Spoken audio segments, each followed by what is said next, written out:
again. It's a rich thing.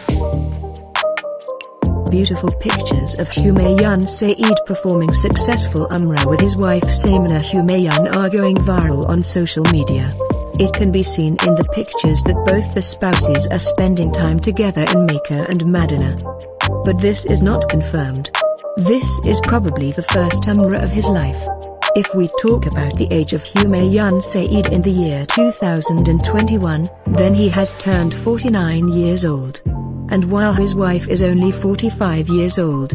Let us tell you one thing here, that this couple is still deprived of the blessing of the baby even after 20 years of marriage. We pray to God to bless this couple with one child soon.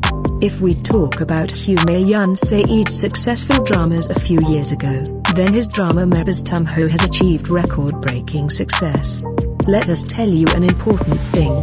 Many people in showbiz also call him Pakistani Shah Rukh Khan. Because he is a versatile actor of Pakistan, he can play any role in any drama or film. But in today's article, we will see that some beautiful pictures of Humayun Saeed performing Umrah with his wife Saimana Humayun in the past are going viral on the internet. He performed this Umrah at the beginning of the year 2020, and he also started his new year in the house of Allah. And he shared some soulful photos with his fans.